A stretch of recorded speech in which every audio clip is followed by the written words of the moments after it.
بسم اللہ الرحمن الرحیم، اللہم صلی علی محمد وعلی آل محمد۔ آج ہم ذکر کریں گے شہداء کا اور مرابطین کا۔ مرابط وہ فوجی ہے جو کسی فوجی چوکی پر مستقل رہتا ہے، دشمن کے خلاف ہر وقت چوکنا رہتا ہے، مسلمانوں کا دفاع کرتا ہے۔ اور رباط سے مراد ایسی تمام جگہیں ہیں جدھر فوج تعینات ہے، جسے مستقل وہ رہ رہے ہیں، وہ ڈیفنس کی وہ والز ہیں، وہ بیریئرز ہیں، وہ چوکیاں ہیں، وہ محاذ ہیں جدھر فوج اور فوجی تعینات ہیں تاکہ مسلمانوں کا دفاع کر سکیں۔ رسول اللہ صلی اللہ علیہ وسلم نے فرمایا کہ شہید کو خاص انعامات دیے جائیں گے، اور وہ اسپیشل ٹریٹمنٹ ان کا کیا ہوگا اس کی کچھ جھلکیاں ایک حدیث میں ہمیں پتہ چلتی ہیں۔ آپ صلی اللہ علیہ وسلم نے فرمایا کہ شہید کا جیسے ہی خون کا پہلا قطرہ گرتا ہے اس کے تمام گناہ معاف کر دیے جاتے ہیں۔ جیسے ہی پہلا قطرہ گرتا ہے اس کے تمام گناہ معاف، سارے کھاتے کلیئر۔ وہ جو بڑے اس نے گناہ کیے تھے، کیونکہ اتنا بڑا اس نے کام کیا اللہ کی راہ میں، اس نے جان دے دی۔ نمبر 2، اور شہید جنت میں اپنی جگہ کو بھی دیکھ پائے گا، وہ ایگزیکٹ سپاٹ اس کے نظر میں ہوگا، ہر ٹائم اس کو دیکھ رہا ہوگا کہ جہاں اس نے جانا ہے۔ نمبر 3، انہیں قبر کے عذاب سے بچا لیا جائے گا۔ نمبر 4، اور انہیں قیامت والے دن جو بہت خوفناک دن ہوگا، خوف اور ڈر سے بچا لیا جائے گا۔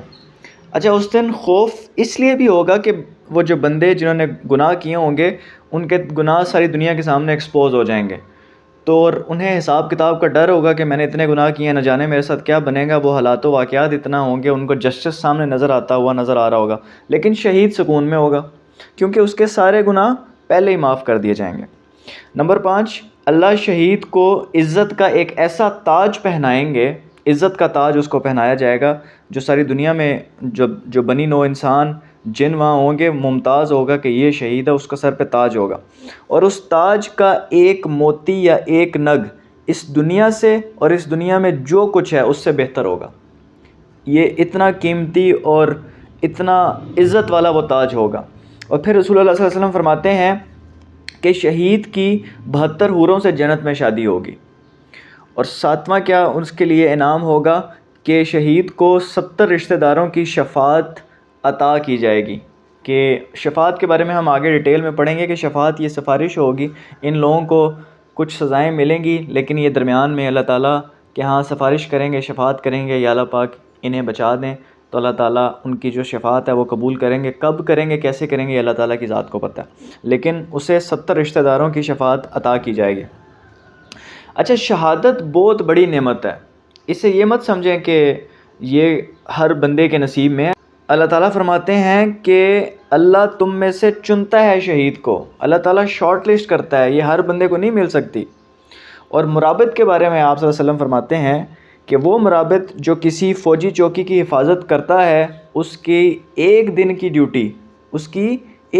ڈیوٹی 1 سال روزے رکھنے سے بہتر ہے۔ یہ مرابط کو انعام دیا جائے گا کہ اس کی صرف 1 دن کی ڈیوٹی، آپ سال بھر روزے رکھتے رہیں، مرابط کی وہ ڈیوٹی امپورٹنٹ ہے، اتنی سگنیفیکنٹ ہے اللہ کی نظر میں وہ۔ پھر آپ صلی اللہ علیہ وسلم فرماتے ہیں کہ اگر کوئی فوجی چوکی پر یا محاذ پر ایز اے مرابط فوت ہوتا ہے، آپ یعنی اللہ کی راہ میں اپنی جان دیتے ہو، تو آپ کو سب سے زیادہ خوفناک دن کے خوف سے بچا لیا جائے گا، یعنی قیامت والے دن آپ پر بھی شہید کی طرح کوئی خوف نہیں ہوگا۔ جس دن ہر بندہ پریشان ہو رہا ہوگا، 50,000 سال کی وہ ڈیوریشن ہوگی کہ نہ جانے میرے ساتھ کیا ہو جانا ہے، سورج سر پر ہے، حالات انتہائی خراب ہیں، ہر بندہ نفسہ نفسی کی عالم میں ہے اپنی ذات کے، اور اس دن آپ سکون سے ہو، تو یہ مرابط یا اس بندے کا، اس فوجی کا جو کہ ڈیفنس لائنز میں دور کہیں اسٹیشنڈ ہے، تو یہ اس کی جو ہے انعام ہے۔ اور یہ اگر قدرتی موت بھی ہو تب بھی یہ انعام دیا جائے گا، یہ لازمی نہیں ہے کہ اس کو کوئی دشمن کا فائر لگے گا تو تب ہی اس کو یہ ریوارڈ دیا جائے گا۔ یہ اگر اس کو قدرتی موت بھی آ جاتی، کیونکہ وہ ہے تو ڈیوٹی پہ تھا نا، آن ڈیوٹی، وہاں اسٹیشن تھا وہ۔ اور پھر آپ صلی اللہ علیہ وسلم فرماتے ہیں کہ اللہ تعالیٰ انہیں قبروں میں جنت سے آیا ہوا رزق اور مسلسل ہوا فراہم کریں گے۔ وہ کنٹینیوسلی عالم برزخ میں جتنا بھی ان کا ٹائم ہوگا جب تک قیامت نہیں آتی، تو ان کو رزق بھی ملتا جائے گا، انہیں تازہ ہوا، جنت کی ہوا بھی ملتی رہے گی، اور انہیں مرابط کا ثواب ملتا رہے گا جب تک قیامت نہیں آ جاتی۔ یعنی باقیوں کا تو جیسی ڈیتھ ہوگی ان کے جو نیک اعمال ہیں وہ ختم ہو جائیں گے نا، وہ بڑھیں گے نہیں، جتنا انہوں نے دنیا میں کر لیا، لیکن مرابط ایسا ہے کہ اس کو قیامت تک مرنے کے بعد بھی اس کو ریوارڈ ملتا جائے گا، اس کو کریڈٹ اس کا بڑھتا رہے گا جب تک کہ قیامت نہیں آ جاتی۔ اور ایک اور حدیث میں، بخاری شریف کی یہ حدیث ہے، رسول اللہ صلی اللہ علیہ وسلم نے فرمایا کہ جو کوئی اللہ کی راہ میں زخمی ہوا اور اللہ ہی جانتا ہے کون اس کی راہ میں زخمی ہوا، یعنی یہ اللہ بہتر جانتا ہے، بہت سے لوگ صرف دکھاوے کے لیے زخمی ہو رہے ہوتے ہیں، تو ریئل میں تو اللہ کو ہی پتہ ہے کہ کون اللہ کی راہ میں لڑ رہا ہے۔ تو آپ صلی اللہ علیہ وسلم نے فرمایا کہ جو کوئی اللہ کی راہ میں زخمی ہوا، قیامت والے دن اس کے خون کا رنگ تو لال ہی ہوگا، لیکن اس سے خوشبو مشک کی آ رہی ہوگی۔ اور مشک کی خوشبو اتنی پیاری خوشبو ہے، جن لوگوں کو پتہ ہے ان کو تو پتہ ہے، جن کو نہیں پتہ وہ ضرور کبھی کسی پرفیوم والی شاپ پہ جا کے مشک کی خوشبو ایک دفعہ لے لیں، کیونکہ ریئل ٹائم آپ کو پتہ چل جاتا ہے کہ یہ کتنی پیاری خوشبو کی بات ہو رہی ہے، اور قیامت والے دن جو اللہ تعالیٰ مشک عطا کریں گے وہ اس کی تو بات ہی کچھ اور ہوگی۔ تو اس جو زخمی ہے، اس کے جو زخم ہوں گے اس سے خوشبو جو ہوگی وہ مشک کی آ رہی ہوگی۔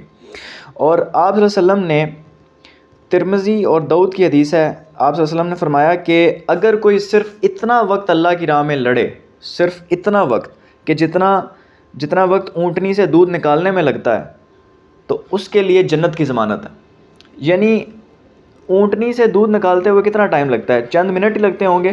اگر کوئی بندہ صرف اتنا وقت بھی اللہ کی راہ میں جنگ لڑتا ہے، جہاد کرتا ہے، تو اس کے لیے جنت کی ضمانت ہے۔ یہ اتنے بڑے بڑے ریوارڈز ہیں جہاد کے، شہداء کے اور اللہ کی راہ میں لڑنے کے۔ اچھا، اب ہم ذکر کریں گے ان لوگوں کا جو اپنے غصے پر قابو رکھتے ہیں۔ غصہ بہت طاقتور احساس کا نام ہے، اور آپ کو ذہنی اور جسمانی تناؤ محسوس ہوتا ہے، اور آپ کا خون کھول رہا ہوتا ہے کہ کسی طریقے سے وہ باہر نکلے۔ آپ کا غصہ جب کسی پہ باہر نکلتا ہے تو وہ کم ہوتا ہے، لیکن غصہ آپ سے انتہائی غیر دانشمندانہ چیزیں بھی کروا دیتا ہے۔ وہ ارریشنل چیزیں کروا دیتا ہے، آپ سے مار پیٹ کروا لیتا ہے، وائلنس کروا دیتا ہے، رشتے توڑوا دیتا ہے۔ تو یہ بہت خطرناک چیز ہے، لیکن یہ ایک ریئل چیز ہے، ایک ریئل چیلنج ہے جو کہ انسانوں کو فیس کرنا پڑتا ہے۔ تو اگر آپ اس احساس کے باوجود اس پر قابو رکھتے ہیں تو اس کا بہت بڑا انعام ہے۔ رسول اللہ صلی اللہ علیہ وسلم نے فرمایا، ترمذی اور ابو داؤد کی حدیث ہے، کہ جس کسی نے اپنے غصے پر قابو رکھا، حتیٰ کہ آپ کے پاس اختیار بھی تھا نکالنے کا، یعنی بعض اوقات تو آپ مجبور ہوتے ہو غصے پر قابو رکھنے کے، کیونکہ آپ کمزور ہوتے ہو، آپ غصہ نکال نہیں سکتے، اگلا آپ کو جواب دے گا، اگلا تو آپ کو لینے کی دینی کر دے گا۔ تو آپ نے فرمایا کہ جس کا اختیار بھی تھا غصہ اتارنے کا اور پھر بھی اس نے غصے پہ قابو کیا، تو رسول اللہ صلی اللہ علیہ وسلم فرماتے ہیں کہ قیامت والے دن اللہ آپ کو بلائیں گے اور آپ کو یہ چوائس دی جائے گی کہ جنت کی کوئی بھی عورت پسند کر لیں حوروں میں سے، اور وہ آپ کی جو ملک ہو جائے گی۔ یعنی یہ صرف ایک دفعہ غصے کو کنٹرول کرنے کا انعام ہے۔ اتنا بڑا انعام کیوں ہے؟ کہ یہ کام مشکل ہے، کہ اللہ تعالیٰ آپ کو اپنی چوائس دیں گے کہ کوئی بھی عورت پسند کر لیں حوروں میں سے، اور وہ آپ کی جو ملکیت ہے وہ آپ کے نکاح میں ہو جائے گی، آپ کی ملکیت ہو جائے گی۔ اور یاد رکھیے گا کہ جتنا مشکل کام ہوگا اس کا انعام بھی اتنا بڑا ہوگا۔ اللہ سبحانہ تعالیٰ پرہیزگاروں کا ذکر کرتے ہوئے سورہ آل عمران میں فرماتے ہیں کہ جو خوشحالی میں بھی اور بدحالی میں بھی اللہ کے لیے مال خرچ کرتے ہیں، اور جو غصے کو پی جانے والے ہیں اور لوگوں کو معاف کر دینے کے عادی ہیں، اللہ ایسے نیک لوگوں سے محبت کرتا ہے۔ یعنی پرہیزگاروں کی، متقی لوگوں کی، اللہ سے ڈرنے والوں کی ایک نشانی کیا ہے؟ کہ وہ غصے کو پی جاتے ہیں، اور اللہ ایسے لوگوں سے محبت کرتا ہے۔ فارگیٹ کہ بھئی آپ نے بدلہ لینا ہے، اس سے بڑی بات کیا ہوگی کہ جو ساری کائنات کا جو مالک ہے وہ آپ سے پیار کرے گا اس کام پہ، کہ جب آپ غصہ پی جائیں گے تو اللہ آپ سے محبت کرے گا۔ اور یاد رکھیے گا کہ آئیڈیل مسلمان کبھی بھی آپے سے باہر نہیں ہوتا۔ آئیڈیل مسلمان کی بات ہو رہی ہے۔ صحابہ کی ایسی ٹریننگ تھی، آپ صلی اللہ علیہ وسلم نے ان کی ایسی ٹریننگ کی تھی کہ وہ ظلم کے خلاف ضرور کھڑے ہوتے تھے، لیکن جب ظالم کٹہرے میں آ جاتا تھا تو آپ کو اختیار بھی ہوتا تھا کہ اس سے بدلہ لیں، تو اکثر صحابہ معاف کر دیتے تھے۔ دیکھیں، اسلامی قانون تو ہے کہ آنکھ کے بدلے آنکھ اور دانت کے بدلے دانت، قصاص ہے کہ آپ کو جتنا نقصان پہنچایا گیا، جتنی چوٹ پہنچائی گئی، آپ اس کا ریونج لے سکیں، قانون موجود ہے، آپ کا یہ رائٹ ہے، لیکن اس سے بہتر ایک درجہ کیا ہے کہ آپ اختیار رکھتے ہوئے بھی اس کو معاف فرما دیں۔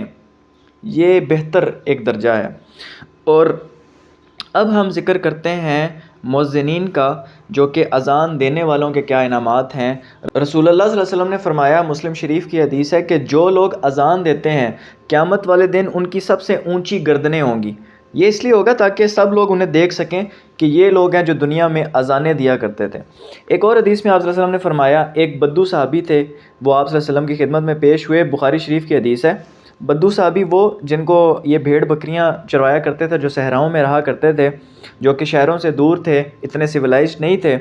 تو آپ صلی اللہ علیہ وسلم نے فرمایا کہ مجھے پتہ ہے کہ تمہیں بھیڑ بکریوں سے بہت لگاؤ ہے، اور اس بدو زندگی سے بھی. شہری زندگی سے انہیں کوئی دلچسپی نہیں تھی، وہ بس صحرا میں اور پہاڑوں میں بھیڑ بکریاں چرانے میں دلچسپی رکھتے تھے. آپ صلی اللہ علیہ وسلم نے فرمایا کہ جب بھی تم ویران علاقوں میں ہو اور نماز کا وقت ہو تو اونچی آواز میں اذان دو، تو جو بھی تمہیں سنے گا، جن ہو، انسان یا کوئی اور مخلوق، وہ قیامت والے دن تمہارے حق میں گواہی دے گی. یعنی تم ویرانوں میں بھی ہو تو اونچی آواز میں اگر تم اذان دو گے تو قیامت والے دن اللہ تعالیٰ کی مخلوقات، وہ پہاڑ، وہ پتھر، وہ جن، وہ پرندے، وہ تمام مخلوقات مسلمان ہیں سوائے انسان اور جنوں کے. ان میں ڈفرینسیشن ہے کہ کچھ کفار ہیں، کچھ مسلمان نہیں ہیں. باقی ساری مخلوق تو اللہ تعالیٰ کی فطرت کے ساتھ ہے، تو وہ سارے قیامت والے دن تمہارے حق میں گواہی دیں گے کہ یہ بندہ مؤذن تھا. تو قیامت والے دن ایک اور یہ بندہ مؤذن تھا. اچھا، اب ہم ذکر کرتے ہیں سفید بالوں کی اہمیت کے بارے میں. حضور اکرم صلی اللہ علیہ وسلم کی حدیث ہے کہ وہ لوگ جو اسلام میں رہتے ہوئے بڑے ہوئے اور ان کے بال سفید ہوئے تو قیامت والے دن وہ سفید بال آپ کے لیے نور ہوں گے. یعنی یہ وہ لوگ ہیں جنہوں نے ساری زندگی اسلام پہ گزاری اور اب وہ عمر کے اس حصے میں آ گئے ہیں کہ ان کے بال سفید ہو گئے ہیں، تو قیامت والے دن اللہ تعالیٰ ان سفید بالوں کو نور میں کنورٹ کر دیں گے. ہم اکثر سفید بالوں کو برا سمجھتے ہیں کہ یہ جی ہم دنیا کے سامنے بوڑھے نظر آئیں گے، حالانکہ رسول اللہ صلی اللہ علیہ وسلم نے فرمایا کہ یہ تو ہمارے لیے عزت کی نشانی ہے. رسول اللہ صلی اللہ علیہ وسلم نے فرمایا، ابن حبان کی حدیث ہے کہ اپنے سفید بالوں کو نہ نکالو، ایک ایک سفید بال آپ کے لیے قیامت والے دن نور ہوگا، اور آپ کو ہر سفید بال کا اجر ملے گا، اور ہر سفید بال کے بدلے اللہ آپ کا ایک درجہ بلند فرمائیں گے. تو یہ سفید بالوں کی اتنی فضیلت ہے. اور رسول اللہ صلی اللہ علیہ وسلم نے فرمایا کہ سفید بال آپ کے چہرے پر نور ہیں، تو تمہاری مرضی ہے، انہیں نکالنا چاہتے ہو تو نکال لو. یعنی یہ سفید بال کوئی بے عزتی، تذلیل یا اس سے آپ کوئی برا امپریشن نہیں جائے گا، یہ تو آپ کے چہرے پر نور ہیں اور انہیں رکھنا چاہیے. اب ہم ذکر کرتے ہیں وضو کی فضیلت کا. بخاری شریف کی حدیث ہے، رسول اللہ صلی اللہ علیہ وسلم نے فرمایا کہ قیامت والے دن اللہ میری امت کو بلائیں گے تو ان کے وضو والے حصے، جدھر جدھر وضو کے لیے پانی لگتا تھا، وہ چمک رہے ہوں گے اور روشن ہوں گے، وہ برائٹ ہوں گے، نور ہوگا. رسول اللہ صلی اللہ علیہ وسلم نے فرمایا کہ قیامت والے دن آپ کو زیورات پہنائے جائیں گے، جہاں جہاں وضو کا پانی پہنچتا ہوگا وہاں آپ کو زیورات پہنچائے جائیں گے، اور یہ ہماری امت کی نشانی ہوگی کہ ہم لوگ وضو کرتے رہے. وہ ہم برائٹ، ہم سیپریٹ ہوں گے باقی تمام امت جو ہوں گی، باقی ساری امتیں ان سے ڈفرینٹ ہوں گے ہم وضو کے نشانوں کی وجہ سے. اور آج ہم بدقسمتی سے نماز ہی نہیں پڑھ رہے. کتنے المیہ والی بات ہے کہ جو ہمیں باقی امتوں سے ڈفرینٹ کرتی ہے چیز، جو مومن اور کافر میں فرق کرنے والی چیز ہے، ہم نے اس کو ابنڈن کر دیا. قیامت والے دن اسی بیس پہ تو ہماری ڈفرینسیشن ہوگی، ادروائز ہو سکتا ہے ہم کسی اور کیٹیگری میں ہوں. رسول اللہ صلی اللہ علیہ وسلم نے فرمایا، مسلم شریف کی حدیث ہے، آپ نے فرمایا صحابہ سے کہ کاش میں اپنے بھائیوں کو دیکھ سکتا. صحابہ بڑے حیران ہوئے کہ ہم تو آپ کے ساتھ ہیں یا رسول اللہ، ہم بھی تو آپ کے بھائی ہیں، تو یہ بات آپ نے کیوں کی، کاش میں اپنے بھائیوں کو دیکھ سکتا. آپ نے فرمایا کہ تم لوگ میرے صحابہ ہو، تم لوگ میرے ساتھی ہو، دوست ہو. میرے بھائی تو وہ ہیں جنہوں نے ابھی آنا ہے، وہ بعد میں آئیں گے، انہوں نے مجھے دیکھا ہوا نہیں ہے. یعنی آپ صلی اللہ علیہ وسلم ہماری بات کر رہے تھے کہ ہم آپ کے بھائی ہیں. تو صحابہ نے پوچھا کہ قیامت والے دن آپ اپنے بھائیوں کو کیسے پہچانیں گے؟ آپ نے فرمایا کہ ان کے وضو کے حصوں سے نور نکل رہا ہوگا، میں ویسے ان کو پہچانوں گا، اس سائنس کی وجہ سے میں ان کو پہچان پاؤں گا، اور میں دیکھ پاؤں گا کہ یہ میرا فلاں بندہ میرا امتی ہے اور فلاں امتی نہیں ہے. اور آپ صلی اللہ علیہ وسلم نے فرمایا کہ میں اپنے بھائیوں کا حوض کوثر پر انتظار کروں گا. اللہ تعالیٰ ہمیں بھی قیامت والے دن رسول اللہ صلی اللہ علیہ وسلم کے ساتھ رکھے. ابھی ہم شفاعت کا ذکر کریں گے. شفاعت دو قسم کی ہوگی، ایک شفاعت عظمیٰ جو بڑی شفاعت ہوگی جو رسول اللہ صلی اللہ علیہ وسلم کریں گے، اور دوسری شفاعت صغریٰ جو کہ چھوٹی چھوٹی شفاعتیں ہوں گی، جو کہ اللہ تعالیٰ مختلف لوگوں کو لمیٹڈ انعام کے طور پہ دیں گے کہ سرٹن ایک خاص بندہ ہے، اس نے ایک خاص کام کیا ہے تو اس کو اتنے بندوں کی شفاعت اس کو نصیب ہوگی کہ اتنے بندوں کی وہ سفارش کر سکے گا. ان شفاعت کا جو تفصیلی ذکر ہے وہ انشاءاللہ ہم اگلی قسطوں میں کریں گے. ابھی فی الحال صرف ہم ایک ٹریلر آپ کے سامنے رکھتے ہیں، اور بخاری شریف کی وہ حدیث ہے. آپ صلی اللہ علیہ وسلم نے فرمایا، ایک دن آپ صلی اللہ علیہ وسلم صحابہ کے ساتھ بیٹھے ہوئے تھے اور گوشت لایا گیا اور گوشت میں دست کا حصہ آپ صلی اللہ علیہ وسلم کی خدمت میں پیش کیا گیا۔ آپ صلی اللہ علیہ وسلم کو جو دست کا حصہ تھا وہ بہت پسند تھا، تو آپ نے جیسے ہی اس کو دانتوں میں رکھا اور اس میں سے پہلا بائٹ لیا، پہلا اس کو تناول فرمایا، تو آپ صلی اللہ علیہ وسلم نے فرمایا کہ قیامت کے دن میں سب لوگوں کا سردار ہوں گا، تمہیں معلوم بھی ہے کہ وہ کون سا دن ہوگا؟ اس دنیا کے شروع سے لے کر قیامت کے دن تک ساری خلقت ایک چٹیل میدان میں جمع ہوگی اور ایک پکارنے والے کی آواز سب کے کانوں تک پہنچ سکے گی اور ایک نظر سے سب کو دیکھ سکے گی۔ سورج بالکل قریب ہو جائے گا اور لوگوں کی پریشانی اور بے قراری کی کوئی حد نہ رہے گی جو برداشت سے باہر ہو جائے گی۔ لوگ آپس میں کہیں گے، دیکھتے نہیں کہ ہماری کیا حالت ہو گئی ہے؟ کیا ایسا کوئی مقبول بندہ نہیں جو اللہ پاک کی بارگاہ میں تمہاری شفاعت کرے؟ بعض سے کہیں گے کہ آدم علیہ السلام کے پاس چلے جائیں۔ اچھا، یہ اس دن قیامت والے دن جب اتنی گرمی ہو جائے گی اور ابھی اللہ تعالیٰ کا وہ جو اکاؤنٹیبلٹی کا جو پروسیجر ہے، وہ جو عدالت کا جو پروسیجر ابھی شروع نہیں ہو رہا ہوگا، تو لوگ اتنی گرمی کی وجہ سے اور انتظار کی وجہ سے اتنے تھک چکے ہوں گے کہ وہ کہیں گے کہ ہماری عدالت شروع کرو، بے شک ہمارا دوزخ کا بھی فیصلہ ہوتا ہے تو ہمارا کوئی مسئلہ نہیں ہے، لیکن ہمیں اس اذیت سے تو نکالو۔ کیونکہ انسان بڑا شارٹ سائٹڈ ہے، تو وہ پھر لوگ اکٹھے ہوں گے اور وہ کہیں گے کہ آدم علیہ السلام کے پاس ہمیں چلنا چاہیے۔ چنانچہ سب لوگ آدم علیہ السلام کی خدمت میں حاضر ہوں گے اور عرض کریں گے، آپ انسانوں کے پردادا ہیں، اللہ تعالیٰ نے آپ کو اپنے ہاتھ سے پیدا کیا اور اپنی طرف سے خصوصیت کے ساتھ آپ میں روح پھونکی، فرشتوں کو حکم دیا اور انہوں نے آپ کو سجدہ کیا، اس لیے آپ رب کے حضور ہماری شفاعت کر دیں۔ آپ دیکھ رہے ہیں کہ ہم کس حال میں پہنچ گئے۔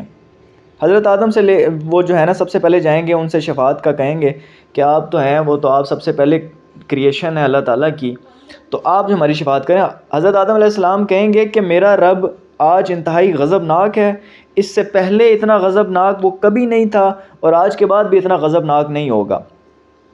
تو مجھے اللہ تعالیٰ نے ایک درخت سے روکا تھا لیکن میں نے اس کی نافرمانی کی، لہٰذا میرے پاس کوئی اختیار نہیں ہے، تم نوح علیہ السلام کے پاس چلے جاؤ۔ لوگ نوح علیہ السلام کی خدمت میں پیش ہوں گے اور عرض کریں گے، اے نوح، آپ سب سے پہلے پیغمبر ہیں جو اہل زمین کی طرف بھیجے گئے تھے، اور آپ کو اللہ نے شکر گزار بندہ کہا ہے۔ خطاب کر کے فرمایا، آپ ہمارے لیے رب کے حضور میں شفاعت کر دیں، آپ دیکھ رہے نہیں ہیں کہ ہم کس حالت میں؟ تو حضرت نوح کے پاس سارے جائیں گے کہ آپ تو پہلے پیغمبر تھے، تو آپ کچھ نہ کچھ ہمارے سفارش کر دیں۔ حضرت نوح علیہ السلام کہیں گے کہ میرا رب آج انتہائی غضبناک ہے اور اس سے پہلے میں نے رب کو اتنا غضبناک نہیں دیکھا۔ تو آپ صلی اللہ علیہ وسلم تو حضرت نوح فرمائیں گے کہ مجھے ایک دعا کی قبولیت کا یقین دلایا گیا تھا جو میں نے اپنی قوم کے خلاف کر لی تھی، تو آج کے دن میرے پاس کوئی اختیار نہیں ہے، مجھے جو ایک اویلیبلٹی اللہ تعالیٰ نے دی تھی کہ تمہیں ایک دعا دی جاتی ہے کہ جو کہ تم مانگ لو، تو کہتے ہیں کہ میں نے تو وہ اپنے قوم کے خلاف وہ مانگ لی تھی اور میں تو وہ جو اپرچونٹی تھی وہ تو میری ضائع ہو چکی ہے، تو میں آج کچھ نہیں کر سکتا، تم لوگ ابراہیم علیہ السلام کے پاس چل جاؤ۔ ابراہیم علیہ السلام کی خدمت میں جب سارے لوگ پیش ہوں گے تو لوگ کہیں گے کہ یا ابراہیم علیہ السلام، آپ اللہ کے نبی اور اللہ کے خلیل ہیں، اللہ تعالیٰ نے آپ کو اپنا دوست کہا ہے اور آپ ہماری شفاعت کیجئے، آپ دیکھ نہیں رہے کہ ہماری کیا حالت ہے؟ تو حضرت ابراہیم علیہ السلام کہیں گے کہ آج میرا رب بہت ہی غصے میں ہے اور اتنا غصہ اس سے پہلے کبھی نہیں تھا اور آج کے بعد بھی اتنا غضبناک وہ نہیں ہوگا۔ اور آپ فرمائیں گے کہ میں نے 3 جھوٹ بولے تھے اور تو لہٰذا میں آج کچھ نہیں کر سکتا کیونکہ میں اللہ سے بڑا ڈر رہا ہوں۔ اچھا، ہم انشاءاللہ اس کا ذکر جو ہے وہ انبیاء کی کہانیوں میں ایک سیریز ہم شروع کریں گے اگر اللہ نے چاہا، تو اس میں ہم ذکر کریں گے۔ تو وہ 3 جھوٹ حضرت ابراہیم نے نہیں بولے تھے، وہ بیسیکلی جتنا بڑا آپ کا مرتبہ ہوتا ہے اللہ کے نزدیک، اتنا ہی آپ اپنے آپ کو زیادہ سینسٹیو سمجھتے ہو، اتنا ہی اکاؤنٹیبل سمجھتے ہو، اور آپ چھوٹی چھوٹی چیزوں کو جو ہے نا وہ سمجھتے ہو کہ میری اس میں کہیں کوتاہی نہ ہوگی ہو۔ تو بیسیکلی وہ 3 جھوٹ نہیں تھے، لیکن حضرت ابراہیم علیہ السلام کیونکہ ان کا سٹینڈرڈ اتنا ہائی تھا تو اپنے آپ کو ڈر سے اللہ کی وجہ سے اس کو سمجھ رہے ہوں گے کہ میں 3 جھوٹ بول چکا ہوں، تو میں آپ کے ساتھ جو ہے نا آپ کے لیے کچھ نہیں کر سکتا، اور مجھے نفسا نفسی کہ نفسی نفسی مجھے اپنی ذات کی پڑی ہوئی ہے، میں کچھ نہیں کر سکتا. ہر نبی یہ کہے گا نفسی نفسی، یعنی میری ذات میری ذات، کسی اور کا ذکر نہیں کریں گے. کہ پھر آپ فرمائیں گے کہ تم موسیٰ کے پاس چلے جاؤ. تو حضرت موسیٰ علیہ السلام کے پاس جب سب لوگ جائیں گے اور عرض کریں گے موسیٰ آپ اللہ کے رسول ہیں، اللہ تعالیٰ نے آپ کو اپنی طرف سے رسالت اور اپنے کلام کے ذریعے فضیلت دی، آپ ہماری شفاعت اپنے رب کے حضور میں کریں، آپ دیکھ نہیں رہے کہ ہماری حالت کیا ہے. موسیٰ علیہ السلام کہیں گے کہ آج اللہ تعالیٰ بہت غضبناک ہیں، اور اتنا غضبناک میں نے اللہ کو پہلے نہیں دیکھا کبھی، اور آج کے بعد بھی وہ اتنا غضبناک نہیں ہوں گے. اور فرمائیں گے کہ میں نے ایک شخص کو قتل کر دیا تھا، حالانکہ اللہ تعالیٰ سے مجھے اس کا کوئی حکم نہیں تھا. تو وہ کہیں گے کہ میں بھی کچھ نہیں کر سکتا، مجھ سے بھی ایک گناہ ہو گیا تھا، حالانکہ ہمیں پتہ ہے کہ وہ ایسی چیز تھی کہ اس میں آپ نے دانستاً وہ کام نہیں کیا تھا، وہ تو ویسے ہی آپ سے ہو گیا تھا. لیکن کیونکہ انبیاء اتنے سینسٹیو ہوتے ہیں اور اپنے آپ کو اتنا اکاؤنٹیبل ٹھہراتے ہیں کہ وہ سمجھ رہے ہوں گے کہ میں تو گناہ گار ہوں، تو میں تو کچھ نہیں کر سکتا، تو وہ حضرت عیسیٰ کے پاس اشارہ کریں گے تو کہ تم حضرت عیسیٰ کے پاس چلے جاؤ. اور سب لوگ حضرت عیسیٰ کے پاس جائیں گے اور عرض کریں گے اے عیسیٰ آپ اللہ کے رسول ہیں اور اس کا کلمہ ہے جسے اللہ نے مریم علیہ السلام پر ڈالا تھا، اور اللہ کی طرف سے روح ہیں، آپ نے بچپن میں ماں کی گود ہی میں لوگوں سے بات کی تھی، ہماری شفاعت کیجیے. تو حضرت عیسیٰ بھی کہیں گے نفسی نفسی، میں کچھ نہیں کر سکتا، محمد صلی اللہ علیہ وسلم کے پاس چلے جاؤ. اور پھر سب لوگ حضرت محمد صلی اللہ علیہ وسلم کے پاس جائیں گے اور آپ صلی اللہ علیہ وسلم کی خدمت میں پیش ہوں گے اور عرض کریں گے اے محمد صلی اللہ علیہ وسلم آپ اللہ کے رسول اور سب سے آخری نبی ہیں، اللہ تعالیٰ نے آپ کے تمام اگلے پچھلے گناہ معاف کر دیے ہیں، آپ رب کے دربار میں ہماری شفاعت کیجیے. آپ صلی اللہ علیہ وسلم دیکھ رہے ہیں کہ ہماری حالت کیا ہے. تو آپ صلی اللہ علیہ وسلم فرماتے ہیں کہ آخر میں آگے بڑھوں گا اور میں دوڑتا دوڑتا اللہ کے عرش کے سائے کے نیچے جاؤں گا اور اللہ کے آگے سجدہ کروں گا، اور پھر اللہ تعالیٰ مجھے کہیں گے اور میں اللہ تعالیٰ کی ایسی حمد و ثنا کروں گا کہ اس سے پہلے میں نے آج تک ایسی وہ حمد و ثنا کسی نے نہیں کی ہوگی. تو اللہ تعالیٰ جو ہیں وہ دروازے کھول دیں گے اور مجھ سے پہلے وہ طریقہ کسی نے نہیں اپنایا ہوگا. تو اللہ تعالیٰ تمام دروازے کھول دیں گے اور فرمائیں گے اے محمد اپنا سر اٹھائیے، مانگیے، آپ کو دیا جائے گا، شفاعت کیجیے، آپ کی شفاعت قبول ہوگی. اور پھر آپ صلی اللہ علیہ وسلم جو ہے وہ شفاعت کریں گے اپنے تمام لوگوں کے لیے، اور باقی سب نبی نفسی نفسی کہہ رہے ہوں گے، میری جان، ہر ایک کو اپنی اپنی پڑی ہوگی، وہ دن ہی ایسا ہوگا. لیکن حضور اکرم صلی اللہ علیہ وسلم کہہ رہے ہوں گے امتی امتی، میری امت میری امت. تو یہ دیکھیں نبی پاک صلی اللہ علیہ وسلم کو اس دن ہمارا اتنا خیال ہوگا کہ وہ امتی امتی کر رہے ہوں گے، اور ہماری بدقسمتی کیا ہے کہ ہم نے نبی پاک صلی اللہ علیہ وسلم اتنی محبت ہی نہیں کی جتنا ان کا حق ہے، ان کی تابعداری ہی نہیں کی، ان کی فرما برداری نہیں کی، ان کے اقوال ان کی سیرت پر عمل ہی نہیں کیا. انہوں نے ہمیں کہا نماز پڑھو، ہم وہ بھی نہیں پڑھتے. انہوں نے ہمیں قرآن سے لگاؤ کا کہا، ہم وہ بھی نہیں کرتے. انہوں نے زکوٰۃ کا کہا، حج کا کہا، انہوں نے ایک دوسرے سے اچھے اخلاق کا کہا، انہوں نے ماں باپ کی فرمانبرداری کا کہا، چھوٹے چھوٹے حکم ہم سے کہے. اس کے بدلے میں وہ چاہتے تھے کہ میری امت جو ہے وہ جنت میں جا سکے، میری امت جو ہے وہ دوزخ کے عذاب سے بچ سکے. وہ ہمارے لیے یہ سارا کچھ کہہ رہے تھے. اللہ تعالیٰ کا پیغام انہوں نے ہم تک پہنچایا اور ہم بدقسمتی سے ان کا حق ہی ادا نہیں کر پائے. السلام علیکم ورحمۃ اللہ وبرکاتہ.